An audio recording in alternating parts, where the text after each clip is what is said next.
Come fly with me, let's fly away. If you can use some exotic booze, there's a bar in far Bombay. Come on and fly.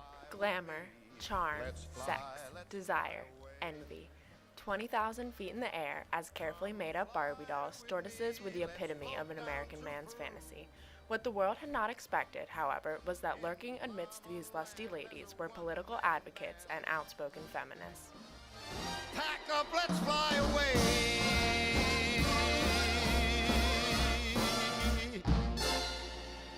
Pack a small bag.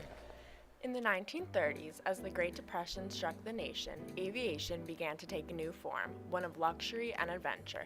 Nonetheless, the technology for air travel was still quite basic, with cramped cabins, airsickness, and frequently interrupted flights giving the public a perception of danger. Therefore, airlines brought in air hostesses, attractive and nurturing young women who could ease the worries of passengers and provide for a safe journey. As the decades flew by, the women were renamed stewardesses and transformed by the airlines into sex symbols. In the 1960s, the media configured the stewardesses into the centerpiece of the airline's advertising campaigns, and the women began to realize the lack of benefits they were receiving from their employers. The airlines upheld the stewardesses to physical requirements and age restraints. Additionally, with blatant sexism, the media farther diminished their rights as working women. Even though the ladies were deemed sex objects in the eyes of the public, the airlines made no farther attempts to better their standing. The government acted as a bystander and did not uphold their responsibility to protect the rights of their citizens and provide for fair and equal treatment. It was time for the stewardesses to take matters into their own hands and claim the rights they were entitled to. Sex discrimination was nothing new in the 1950s and 60s America, as traditional gender roles were still heavily enforced. However, few employers had such stringent and overly sexist policies as the airlines. Groups such as Pan Am, Southwest, Eastern American, and Continental created a lengthy list of procedures for their employees. They don't have the silliness for secretaries or pilots or anybody else. It's just the flight attendants. The airlines prized themselves on having attractive and desirable young women to lure their ideal clientele of white businessmen onto the planes. Therefore, weight and age restrictions were placed on all stewardesses. Well, they would look at you after a flight, and if you gained a little bit of weight, get on the scale. Looks like you gained maybe a pound. I'm going to say just about after every trip they would, check the planes and check you and, if anything was out of place, check on you. They were very strict at the time, in fact, that you would be willing to leave at the age of 32. You couldn't fly after that age. Once you're married, you're out of there. We're not allowed to be married. Ladies only, no men. There were never male attendants, just women. Pan Am stated, tasteful makeup compatible with skin coloring is a requirement. For an attractive uniform appearance, apparent leg hair should be removed, bleached, or concealed by support hosiery. Only male workers were permitted to wear glasses, and women with less than 20/40 vision were not even selected for the job. Furthermore, for women, this selection process was both demeaning and embarrassing. Although the stewardesses signed a contract sacrificing their rights and willingly chose this profession, when the new job actually came along, the stewardesses weren't fully aware of how their lack of rights affected their numerous responsibilities. There was so much hidden on the inside so that what they saw on the outside wasn't the reality. Women were never given a chance to progress their careers and build a successful future. Although Eastern's training brochure claimed that Eastern stewardesses may look forward to even greater opportunities for responsible positions with their company. Women had no upward mobility, unlike their male counterparts. Psychological and physiological stresses of flying, such as irregular hours, effects of jet lag, and changes in air pressure became overwhelming. They began to realize that their rights could no longer be sacrificed. As the ladies underwent these strict airline policies, various media groups and advertisers overlooked the discrimination and instead focused on the allure and attraction of the job. The major perpetrators were the airlines themselves. Campaigns included Continental's "We Really Move Our Tails for You" and the infamous airstrip pictures. National's $9.5 million Come Fly Me campaign focused on specific stewardesses, some of the most famous including Cheryl and Joe. The TV commercials featured the girls flirtatiously eyeing the camera and breathing, "I'm going to fly you like you've never been flown before." Joe Moran explains, the company asked me and others to pose for photographs. We didn't know the nature and language of the promotion until it was out.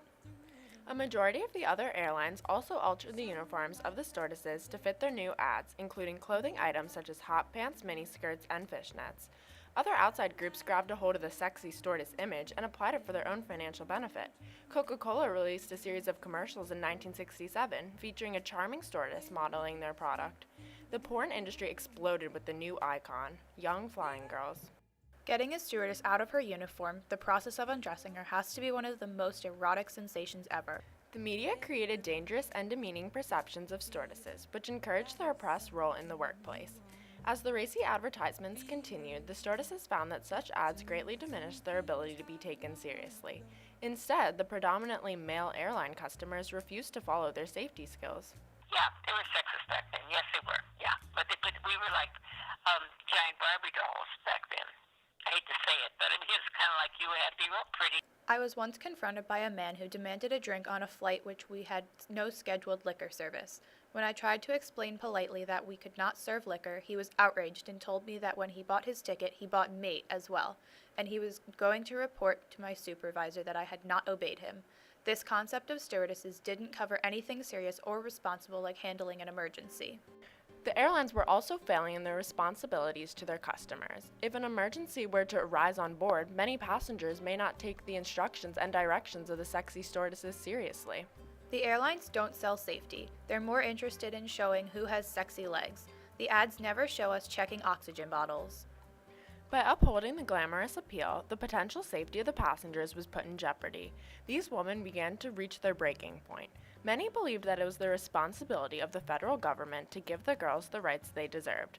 When the Civil Rights Act of 1964 was passed by President Johnson, the stewardesses became the very first case in front of the Equal Employment Opportunity Commission, a new government organization to end employment discrimination. The stewardesses claimed that the airline policies were unjust under Title VII of the Act. However, the airlines found a loophole in the law, which allowed employers to discriminate in those certain instances where religion, sex, or national origin is a bona fide occupational qualification, reasonably necessary to the normal operation of that particular business. The airlines claimed that it was the expectations of the customers to have a young female serving them, making it an assumed requirement. On November 9, 1966, the EEOC issued that gender cannot be an occupational qualification for stewardesses. The ruling made many discriminatory hiring and employment practices illegal. Unfortunately, the airlines gained an injunction on the research, making the rights gained irrelevant. More sexist and more unfair than demanding that someone has to stay unmarried in order to keep her job. In 1968, the EEOC issued 3 individual rulings: Neal v. American, Dodd v. American, and Colvin v. Piedmont, which declared age and marriage restrictions to be illegal. Sprogus v. United in 1970 and Laffey v. Northwest in 1973 outlawed marriage and weight discrimination, respectively. The gains from these court cases likely could not have been achieved without the supervision of Stewardesses for Women's Rights, a group founded in 1972. It supported cases as they went through the process of the EEOC. By 1976, the organization folded. It was not due to a lack of success or support, but rather the women had achieved all of their goals. Stewardesses could now marry, gain weight, grow old, and get pregnant. There was even the addition of males into the workforce, which transformed the term stewardesses into the more gender-neutral flight attendant. However, the movement was more significant in how the responsibilities of the airlines and government changed along the way. With the enactment of the Civil Rights Act of 1964, including Title VII, the government became more responsible for the rights of their citizens.